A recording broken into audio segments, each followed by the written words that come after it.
Hey guys, Coach Pop here. Thanks for joining me for this week's video lecture. Today we're looking at Strayer's Chapter 9, The Worlds of Islam, Afro-Eurasian Connections, 600 to 1500. In the opening section of this week's chapter, he begins by looking at Islam in the 21st century. Obviously, it is a topic that is very talked about, very hot, very common. And he points out several key statistics. First, in the United States at the turn of the century, so this would be about year 2000, there were about 8 million Muslims living in the United States, but globally, about 1.2 billion people are Muslims. And to put that in perspective, that's about 22% of the world's population, almost 1/4 of all the people on the planet. Islam didn't happen in a vacuum. Its origins, of course, go back to the post-classical era. And there are several key reasons why it's important to put it in its proper historical context. The first is that Islamic civilization is something kind of new in creating this concept of Dar al-Islam, a civilization that is not tied to a particular political or cultural entity. Another reason is because it's just so large. It unites many aspects of Afro-Eurasia, from West Africa, East Africa, across the Mediterranean into the Arabian Peninsula, Persia, India, and even Southeast Asia. And finally, because it's so influential. Obviously, it has a big impact on the people that convert to Islam as it spreads, but also because of its impact on the cultures that it comes into contact with, particularly in Europe. So he begins with rightly with the birth of this new religion, starting in Arabia, the homeland of Islam. Prior to the Islamic revelations, the Arab world was characterized by tribal organization of Bedouin groups. They fought a series of bitter feuds amongst themselves, clashing over access to trade centers and oases.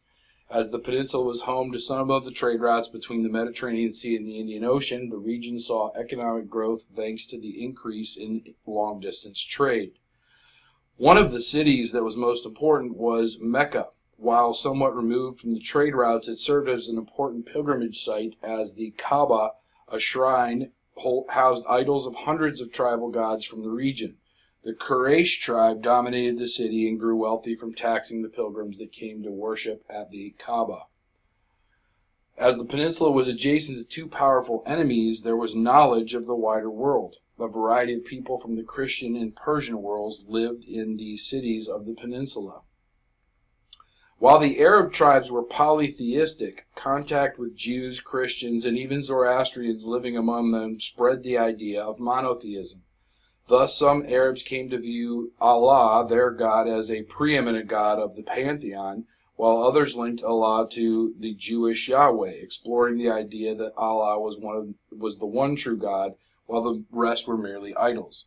These Arabs came to see themselves as, like Jews, descendants of Abraham. Thus, in 600, it seemed as if the Arabs were moving towards Judaism or Christianity.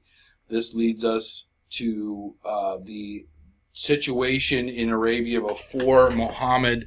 You can see the areas, the key cities, the Byzantine Empire up here, the Sassanid Persians towards the end of the Persian dynasties over here. Note the two different main tribes, the largest tribes in the Arabian Peninsula at the time. Quraysh obviously is the one that Muhammad belongs to. So, let's look at this Muhammad and his message. He is a historical figure who was orphaned as a child and raised by an uncle. He was a shepherd as a boy and later became a merchant as a young man. He would marry a widow, also a wealthy merchant, and have 6 children with her. Deeply spiritual and greatly troubled by the social injustices in Mecca, he frequently retreated to the hills around Mecca to meditate.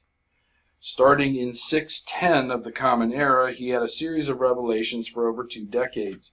He reluctantly accepted that he was a messenger of God. He recited these revelations, and they were later recorded as the Quran, Islam's sacred text.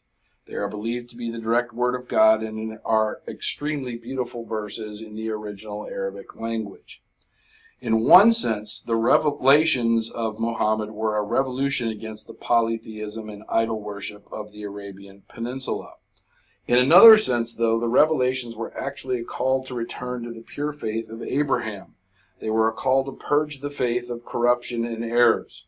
In this context, Jews were seen as wrong in believing they were the chosen people. Christians were seen as wrong in turning their prophet into a god. And the Arabs in general were wrong for having fallen into idol worship and polytheism. Thus, the message was a universal call to engage in a pure faith of Abraham. Islam sees Muhammad as the final prophet in a series of Judeo-Christian prophets. As his message is the final and most complete revelation, according to the faithful, he is called the seal of the line of prophecy. This is important because it stresses the lineage of prophets, the errors of previous revelations, and the finality of Muhammad's message. The message was not only spiritual. Muhammad, deeply troubled by the social injustices, violence, and feuds of tribal Arabia, wanted to create a new community of the faithful where the poor and vulnerable would be protected. This new community of the faithful and the just would be known as the Ummah. The revelations required 5 actions from pious Muslims: acceptance of Allah as the one true God and Muhammad as his prophet, daily prayer 5 times a day, giving to charity, fasting during the month of Ramadan, and a pilgrimage to Mecca. These requirements show the linkage of the spiritual and the social. Muhammad spoke of the need to struggle. The greater struggle, as he called it, of jihad is within oneself, overcoming greed or sinful desires. The lesser struggle, as he called it, is the struggle of the sword in the fight to protect the community from external threats.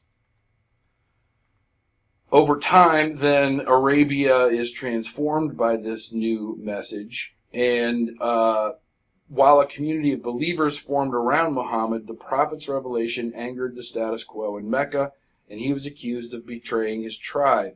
He was soon forced out of Mecca and emigrated to nearby Yathrib, a city which would later become known as Medina, which means city of the prophet. This departure from Mecca and the founding of the Ummah in Medina is known as the Hijra, and marks the starting year of the Islamic calendar. In the new city, Muhammad revealed new laws to create a more just and peaceful society. Importantly, membership was not based on family lineage, but upon acceptance of his faith. In Medina, the Muslims began to pray towards Mecca. The Ummah found itself in a series of conflicts with its neighbors. When one Jewish group allied against the Ummah, Muhammad made a clearer break between Islam and Judaism. Importantly, this was a conflict with one specific tribe in the context of a war, and he did not condemn all Jews as a matter of fact. Muhammad won a series of wars and encouraged marriage alliances. In 630, he triumphantly entered Mecca and purged the Kaaba of the tribal idols. By the time of his death, Muhammad had united much of the once chaotic peninsula under his leadership. Unlike other world religions, the prophet fused spiritual and political authority in the form of what will become known as a caliphate. There was no church outside the state, and thus no church-state conflict as would end up dividing Eastern and Western Europe later on. The law system called Sharia that developed saw no distinction between religious and civil law. This is another thing that's kind of unique. They were one in the same in the context of the Ummah. So, after Islam itself is established and Muhammad has conquered a great deal of the Arabian Peninsula, how then do we get from that to an Arab empire? Well, the first way is through war, conquest, and tolerance. Muslim armies spread rapidly out of the Arabian Peninsula, conquering Spain and invading France in the west and reaching the Indus River in the east. Arabs invaded and conquered wealthy Egypt.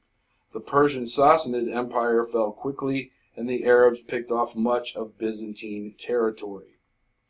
In 751, the Islamic forces defeated the Chinese in Central Asia at the Battle of Tulis. This allowed the Turkic people to become a widespread Islamic culture and check the westward spread of China, thus marking a line whereby the Dar al-Islam will be in control to the east and China, to the west, and China to the east of this particular line. While the Muslims were eager to spread their faith, they were also very worldly economic interests in building the empire. Rich trade routes and productive farmlands increased the wealth of the new and expanding empire. If conversion was encouraged, the empire respected Jews, Christians, and even Zoroastrians as fellow people of the book, or dhimmis. These groups were granted the special status of dhimmi and were required to pay a tax called the jizya in lieu of military service, although many dhimmis did serve in the military. This tolerance allowed these faiths to continue to be practiced. Another aspect of the making of the Arab Empire is in conversion. While there were obviously many people drawn to Islam for spiritual or psychological reasons, there were also large numbers that went through a social conversion, meaning that they shifted from one community to another where they hoped they might be treated more fairly. Many early converts came from the ranks of prisoners of war or slaves who may not or may have been coerced.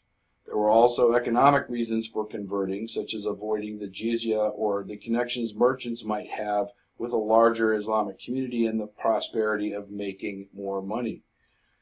While in North Africa and much of Mesopotamia, people converted and adopted the Arabic language and culture, areas east of the Tigris-Euphrates did not. The Persians, Turks, and people of the Indus Valley held on to their traditional languages even though they were Islamicized. So they were Islamicized, meaning converted to Islam, but not Arabicized, meaning adopting Arab language and culture. Persia, as a centuries-old empire and civilization, not only held on to its traditions, but many of them spread into the wider Muslim world. Persian architecture, administration, and art influenced the culture of the eastern reaches of Islam. In this map, you see the spread of Islam through the Abbasid Caliphate, the dark areas here being the areas conquered by Muhammad, the first four caliphs after him spreading it, the Umayyads spreading even further, and then a little bit of shrinkage later on as the Abbasids lose some of the territory on the outside of the former empire. In terms of the divisions and controversies within these new Arab empires, though, there were some issues. After the death of the Prophet, disputes arose over who should lead the community. The first leaders were all companions of the Prophet. The first caliph had to put down social revolts, and prophets after him were assassinated. And the caliphs after him were assassinated. Thus, within decades of Muhammad's death, civil war threatened to destroy the unity that he built up among the Ummah. Initially, a political dispute over who should rule the Ummah, the Sunni-Shia controversy still divides the Islamic world. Shia argue that the leader should come from a direct descendant of Muhammad, while the Sunnis hold that a learned member of the community should lead. As there was much persecution of the Shia and several of their leaders were killed, they developed the ideology of an oppressed minority and came to hold mystical ideas, such as the belief that a particular assassinated leader had gone into hiding instead of being killed and would return someday to save the community. Such messianic beliefs and other rituals developed into a distinct Shia culture, different from the rest of the world of Islam. The Umayyads had their capital not in Medina, but in the old Roman and Byzantine city of Damascus in modern-day Syria. This provided unity, but soon faced a series of revolts. The Abbasids, with their capital in the ancient Mesopotamian city of Baghdad, overthrew the Umayyads. They soon faced many revolts internally, but they were able to hang on much longer than the Umayyads until eventually falling to the Mongols in 1258. A number of smaller states run by sultans broke away from Baghdad's central authority after the mid-9th century, setting up sultanates in areas that had been controlled at one point by the Umayyads and briefly by the Abbasids. They were still part of Dar al-Islam, but they set up completely different political and state systems. In deciding how Muslims should live, there was a movement to use Sharia law to structure all aspects of society. This was not universally accepted, and so a number of schools developed to interpret and administer the law. Sufi mystics did not believe that it was necessary to follow the letter of the law. Rather, through meditation or ritual, one could have a close spiritual contact with the divine. Sufis often described their relationship with the divine as a form of intoxication or overwhelming love. In terms of gender in the society of the early Arab empires, this is obviously an issue that many people are keenly aware of now, but during the time of the revelations, Muhammad created rules that protected women and gave them some control over their property and right to divorce. So he's creating an attempt to create more security for women in the context of the Arab society that existed before him. A famous passage that allowed men to have up to 4 wives also states they must all be cared for equally and none can be shown any favoritism. Spiritually, women who were devout and had good morals would receive Allah's blessing just as men would. The revelation also contained some restrictions. In terms of restrictions, though, when the Arab empires were established after the Prophet's death, they were increasingly putting more restrictions, especially on elite women. And we've seen this before in classical civilizations in the classical era, the second wave civilizations of the classical era. As the civilization and the empire starts to gain strength, more restrictions are placed on women, particularly elite women. Many of these restrictions, such as veiling and sequestering, were in keeping with earlier pre-Islamic practices in this part of the world, and most were difficult and impractical to apply to lower class women. So, after an Arab empire is established, first the Umayyads, then the Abbasids, and we get several sultanates sort of spinning off from there, Islam continues to grow, though, and it's put in contact with several different pre-existing cultures and societies. And the first case is the case of India, where after the conversion of the Turkic peoples of Central Asia, the Turks became the third group to spread Islam after the Arabs and then the Persians. A series of invasions in northern India led to the creation of small sultanates. With the establishment of the Delhi Sultanate in 1206, their rule was more systematic, but compared to the authority of the caliphs in the Umayyad and Abbasid era, not quite as strong. Many converts in India came from Buddhists who had left their faith, lower caste Hindus, and untouchables. There were also those who converted simply to avoid paying the jizya tax. As South Asia had a long tradition of mysticism, Sufism had a great appeal to the common people. Sufi veneration of saints and various festivals gave Islam a popular practice. Sometimes Sufism was very similar to Hindu traditions. Islam's base was in the northwest and east of India. About 20 to 25% of the population converted, but the central and southern reaches of India saw little, if any, conversion. There was a very sharp cultural divide between Hindu and Muslim communities. Monotheistic Islam forbade images of the divine and preached against overt sexuality, while Hindu art was full of representations of thousands and thousands of gods and sometimes depicted very sensual and even erotic scenes. Muslims generally lived separately from the larger population as a distinct minority, largely by their own choice. Founded by Guru Nanak, a new faith called Sikhism blended Islam and Hinduism into a monotheistic faith that recognized reincarnation and karma. So just as in the classical period, Buddhism and Hinduism sort of mixed together to create a new religion, so it happens again in the post-classical era. This is a map showing the Sultanate of Delhi that you can see is sort of concentrated in the northern part of India, as most of the empires throughout India's history have been. There's a small empire down here in the south at the same time that we'll get into more later on. But notice as well that there's a concentration of the Muslims in the east and the west. And it's interesting to note that later on, those are the areas that will break off from India when India gets its independence from Great Britain to form Pakistan and Bangladesh. So a second encounter happens with the case of Anatolia. The Anatolian Peninsula was invaded by brutal Turkish invaders who destroyed Greek Christian rule and subjected many communities to massacres.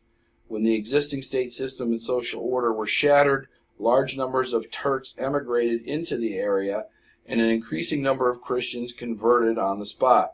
As both were monotheistic faiths, though, this made conversion much easier than it happened in polytheistic India.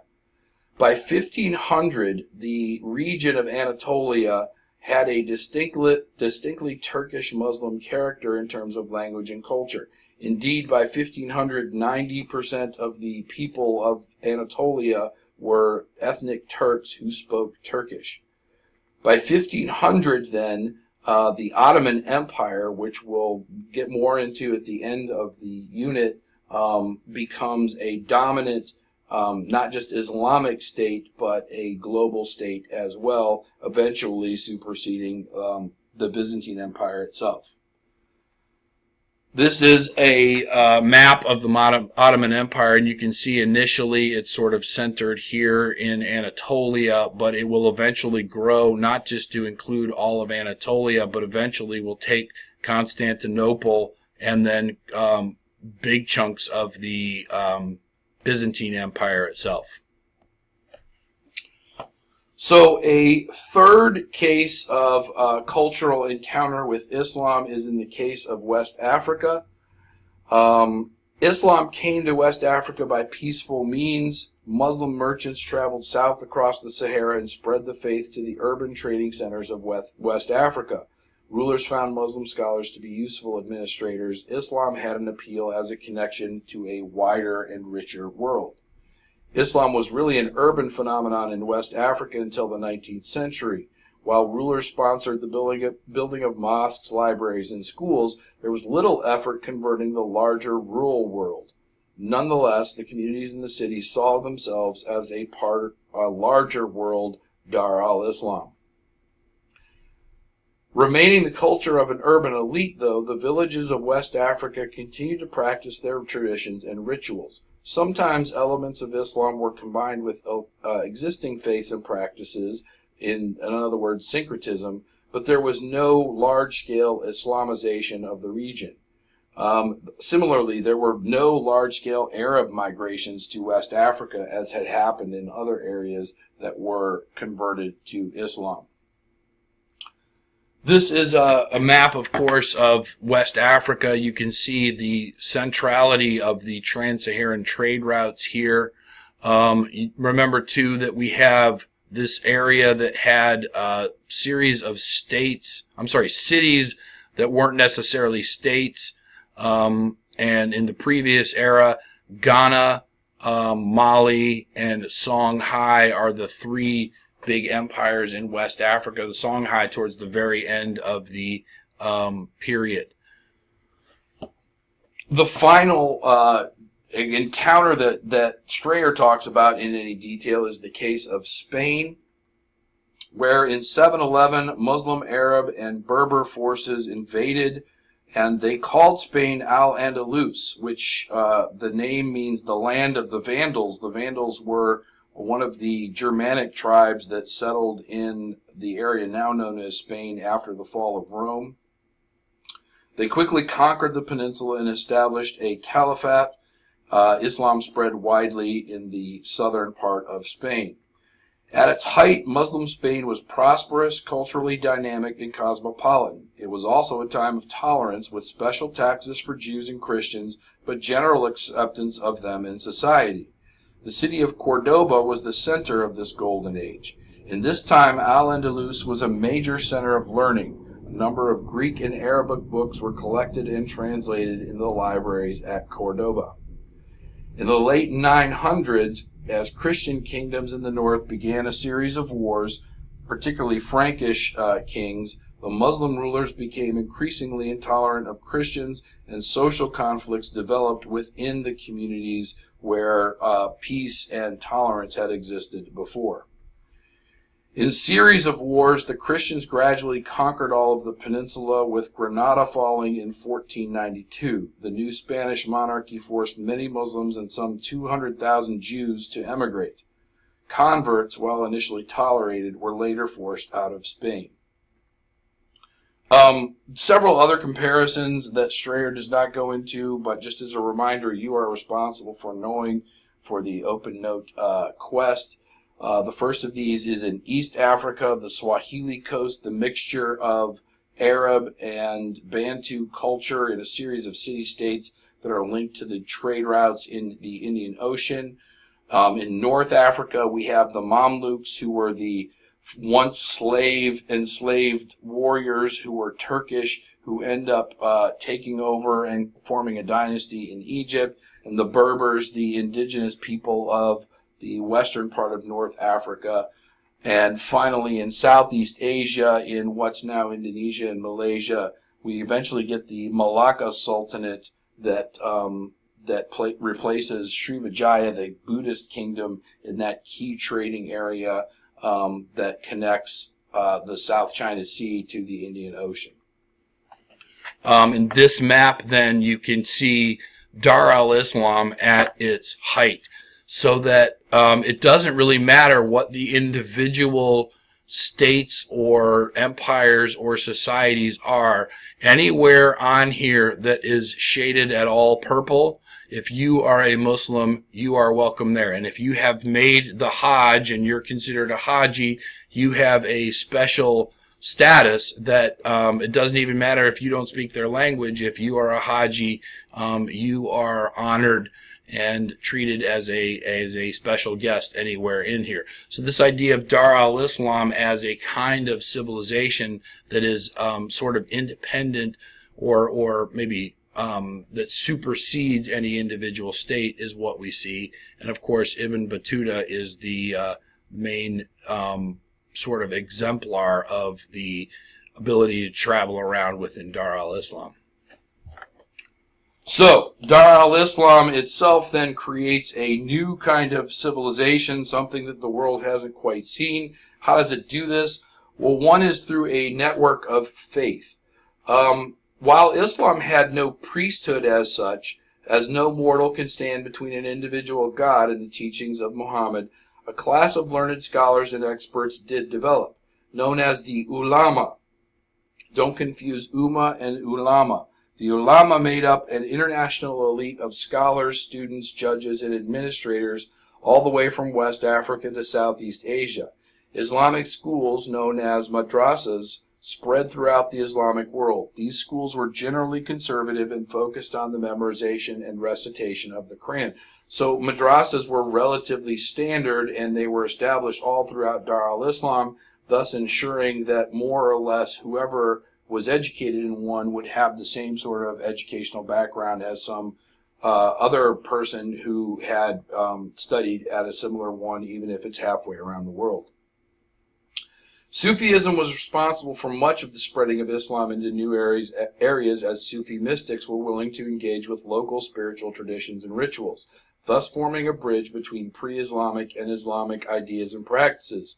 Often Sufis were willing to recognize local saints and other figures, winning over the community. Sufi sheikhs were teachers who attracted local students that followed their specific devotional practices and teachings. Sufi poets such as Rumi produced works of literature that had an appeal within and outside of the Islamic world.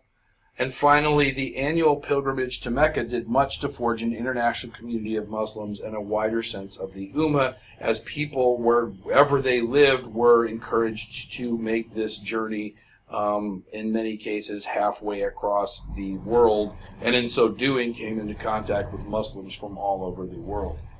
A second way they did this, though, was through networks of exchange. The Islamic world tied together Afro-Eurasian by linking the Mediterranean, the Trans-Saharan, the Silk Roads, and the Indian Ocean trade routes, as well as Chinese ports. Arab, Swahili, and Persian merchants played the leading role in this vital trading system. As the Prophet Muhammad was himself a merchant, and as the elites of the Islamic world were very urban, the greater Islamic world brought together culture friendly to commerce with cities eager to consume. Thus, the greater Islamic economy benefited from the linkage of long-range trade in dynamic cities. The trade routes also served to transport technological innovations, ideas, and crops. New weapons such as rockets and useful administrative tools such as paper spread west from China. Texts from Greece, the Hellenistic world, and India were translated into Arabic and inspired Muslim scholars to build upon these earlier works. Crops, especially citrus, cotton, and sugar cane, moved through the Islamic world, as did new irrigation techniques like the qanat, leading to a dramatic increase in food production and population growth. Using a numeric system from India, Muslim scholars made important advances in mathematics and astronomy. Using Greek and Indian medical knowledge, they developed early hospitals, diagnosed diseases, and developed chemical-based treatments. They performed operations for things such as cataracts and hernia. This medical knowledge entered Europe via Spain and was the state-of-the-art for medical knowledge for many centuries. Okay, so in the reflection era, then, Strayer is going to end by looking at how we choose what to focus on in the past through a lens of the present. And he warns of something he calls present-mindedness, the dangerous practice of using history for our present purpose. Yet, we need to use history to understand the world in which we live. So there's a conflict there, because in order to understand the present, we have to understand the past, but we need to try to separate ourselves from the lens of the present when we view the past. Islam has a glorious history of achievement from 600 to 1600, and this is a source of pride for many Muslims.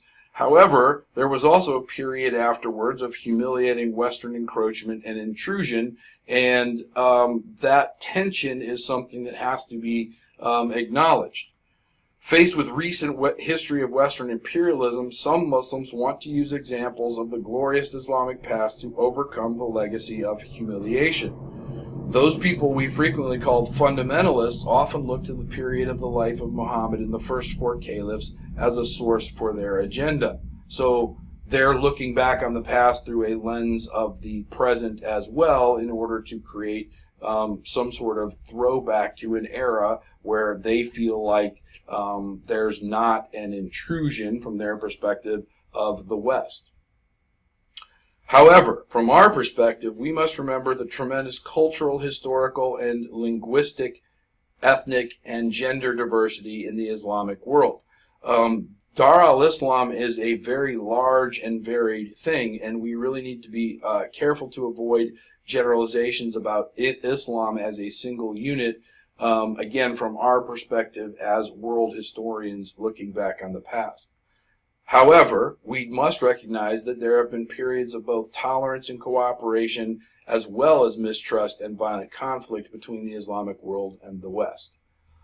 Thank you for joining me for this week's lecture. I know it was kind of a long one. I hope you got everything you need, and we'll see you in class.